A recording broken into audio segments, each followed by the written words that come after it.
Lumière TV filabagaw ani ɲakuma Mali kɔnɔ Mali kɔ ka aw ni ce aw minnu sɔgɔlen bɛ Lumière TV la su ani tile walisa ka aw kunnafoniya fɛn min aw kunnafoni wagati ye o selen nin ye bi tɛnɛ juillet kalo tile 22 san 2024 comité min sigilen don Mali kɔnɔ yan min bɛ cɛ labɛn sabati malidenw ni ɲɔgɔn cɛ u ye ɲɔgɔn ye dɔ kɛ ni fɛn min an ka ladala maa dɔw ye CCB kɔnɔna na an ka ciden minnu kun bɛ o kɛnɛ kan o ye Amadou Sala Touré ani Cédou Dawo ye aw ni ne an ka jɛgɛ u ka sɔrɔlen lamɛn ɲɔgɔn fɛ.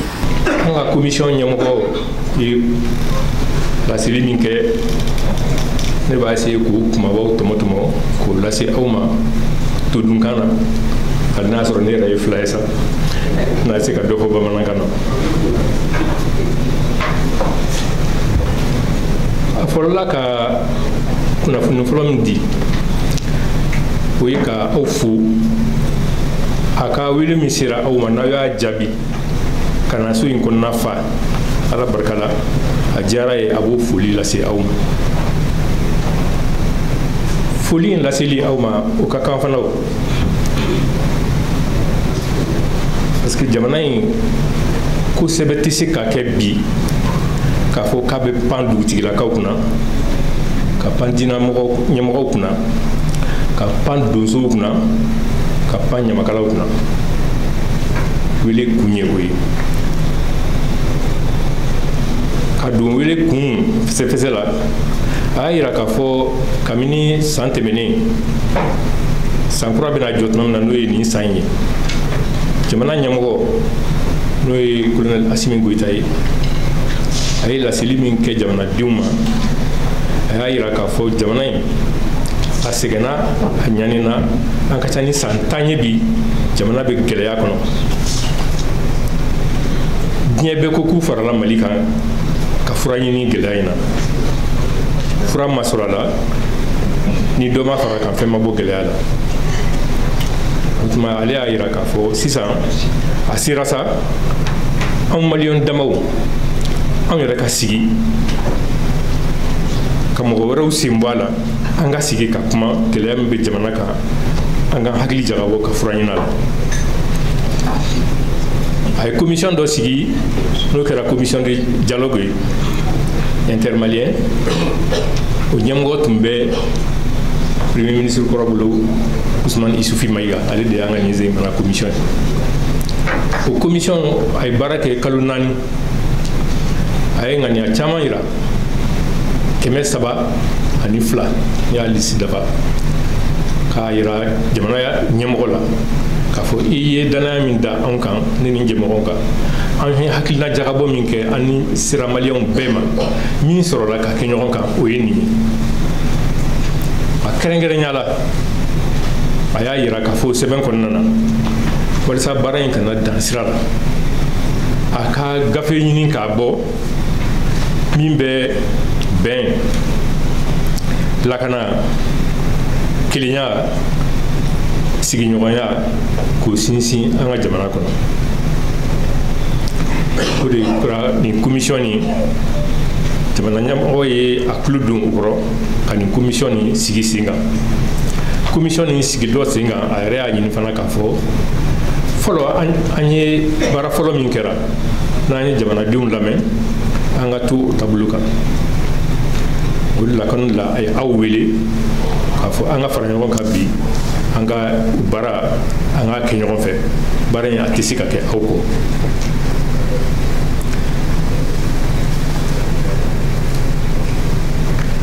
baara min n'an y'a daminɛ bi a bɛ se jamanakulu wɛrɛw ma a kɔni kun fɔlɔ kɛra jamana yɛrɛ sigi kan bɛ minnu kan o ye aw ye a daminɛna ni aw ye a dɔw wɛrɛw bɛ kɔfɛ parti politiques bɛ yen société civile bɛ yen organisation société professionnelle olu bɛ yen nɔ an bɛ tila ka baara in a bɛ se olu kelen-kelenna bɛɛ lajɛlen ma a ye min ɲini aw fɛ jamana ɲɛmɔgɔ ye danaya min da ale kan ale fana bɛ danaya ta k'a di aw ma a y'a dɔn ni hakilina bɛ yira jamana taabolo la bi a kun fɔlɔ ka kan ka bɔ aw la baara in b'a daminɛ de la sisan a n'a baarakɛɲɔgɔnw o ye sɛbɛn bɔ k'a yira an b'a fɛ ka taa ni baara in ye bolo min kan ɲiningali dama dama bɛ o sɛbɛn kɔnɔna na aw wuli kun ye ka wuli kun fɔlen kɔ aw ye o sɛbɛn a b'o ta k'o di aw ma aw fana ka taa hakili jagabɔ a kan ɲiningali dama dama b'a kɔnɔna na n'aw jaabi min bɛ aw bolo o ɲininkaliw la aw fana bɛ o lase anw ma k'a kɛ sɛbɛn ye o ɲiningali minnu b'a kɔnɔ a ma fɔ ko ni mɔgɔ tɛ se ka bɔ o ɲiningali kɔnɔ aw de ye jamana mɔgɔ hakilimaw ye hakilina bɛ se ka kɛ aw la aw ma min ye sɛbɛn in kɔnɔna na o tuma a b'a ɲini aw fɛ aw ka sɛbɛn dafa ni o ye a tilala k'a fɔ sisan jamana bɛ taa laada min kan a bɛ taa taabolo min kan aw b'aw sinsin o kan walasa jamana gɛlɛya min n'a b'a kɔnɔ bi ni jamana ɲɛmɔgɔw ye ka laɲini de ye an ka bɔ gɛlɛya in kɔnɔna na aw fana ka jɔyɔrɔ fa o la walasa jamana ka bɔ o gɛlɛya kɔnɔna na donc ɲininkali mana se aw ma a bɛ se région kɔnɔnaw ma a bɛ se mɔgɔ wɛrɛw fana ma ale kɔni a dalen b'a la k'a fɔ aw niyɔrɔ o bɛ bonya nin baara in kɔnɔna na. Anw nisɔndiyara dɔɔni fɛn min tɛ deli ka kɛ n'a kɛra o foli kan ka se commission président ma n'o tɛ anw kɔni filɛ nin ye anw ye finikolontigiw ye Mali ko yɛrɛ ɲinɛ kun kɛlen ba ma pewu nka a ɲinɛ a jiginna kan ka kɛ dugutigiw de la légitimité traditionnelle fɔra yan nɔ n'o fɔra légitimité dɔ ye dugutigiw ye donso fana don mais dugutigiw bɛ wele fɛn bɛɛ la mɔgɔ tɛ donso la dɛ anw dun ye dugutigiw ka garde corps de ye ne b'a fɔ a ye bi dugutigiw a y'a ka donso wele ka gɛrɛ a la an ka bulon kɔnɔ dugutigi tun bɛ yen donsokutigi tun bɛ yen ani ɲamakalaw alimamuw ta ye kɔsalako ye olu farala an kan o tuma an k'an jija an ka hakili to ɲɔgɔn na jamana ye jamana kɔrɔba de ye fo an k'an miiri kuma kɔrɔ dɔw bɛ fɔ farajɛw fɔ ka liburu kɔnɔ o t'an ta ye dɛ gɛrɛkiw kun bɛ yen oromɛw kun bɛ yen olu ko nos dieux abada Mali fan si tɛ yen ni ala caman bɛ yɔrɔ min silamɛw ni kerecɛnw nana sɔrɔ anw ka ala b'an bolo i man kala daba masa ala ɲɛsɛnya de tun bɛ yan nka o de banna bi na o tuma an k'an jija u kana ɲigan na an yɛrɛ tinigiw na anw kun ka ca tuma min an kun tɛ ɲigiw la dɛ u bɛɛ tun b'an ka bulon kɔnɔ an kun bɛ ko bɛ kɛ ɲɔgɔn fɛ o tuma bɛn bi fɔlɔ o de la o de bɛ na ni bɛn ye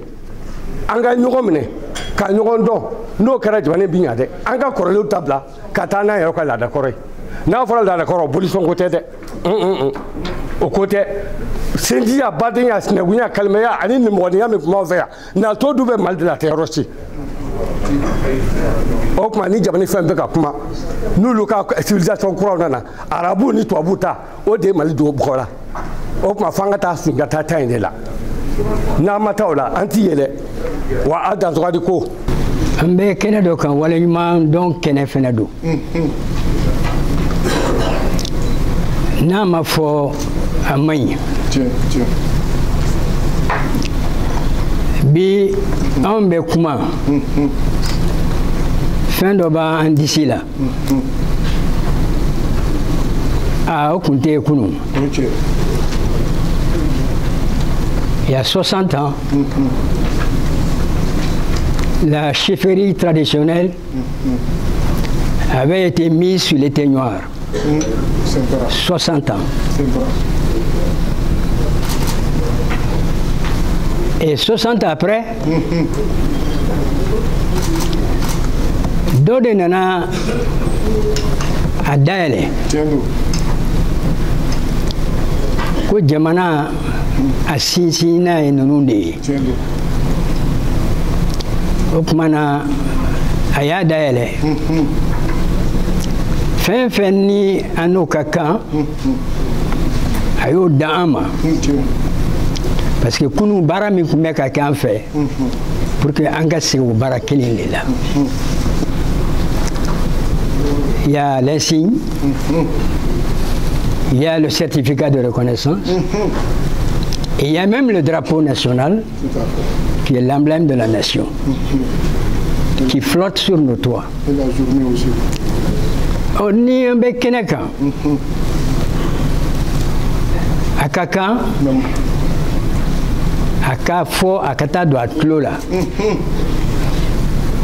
ko ci min dira an ma k'an y'a faamu ko ni Ala sɔnna a ma fɛnɛ